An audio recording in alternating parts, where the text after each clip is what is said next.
বিশ্বনবীর অপমান জয়বে না এক মুসলমান বিশ্বনবীর অপমান জয়বে না এক মুসলমান বিশ্বনবীর অপমান তুলে নিব আমরা।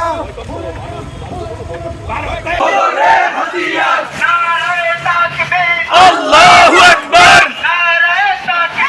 আল্লাহু আকবার আল জিহাদ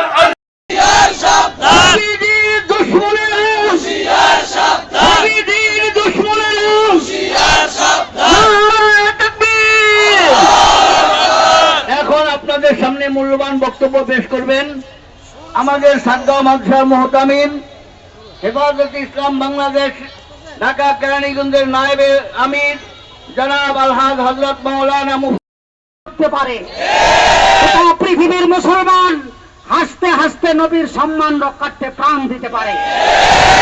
আমরা বর্তমান তত্ত্বাবধায়ক সরকারকে বলতে চাই, অনতিবিলম্বে ভারতীয় দূতাবাসের দূতকে ডেকে এর কড়া প্রতিবাদ করা হোক এবং আমরা আজকে উদাত্ত আহ্বান জানাবো ভারতের সাথে কূটনৈতিক সম্পর্ক ছিন্ন করা হোক। কারো কাছে হয়তো বা দ্বিধান্বিত মনে হতে পারে বিষয়টা, এরা আমাদের আসলে স্বাধীনতার সপক্ষের শক্তি। ও বন্ধু, এই জাতিকে দীর্ঘদিন ধরে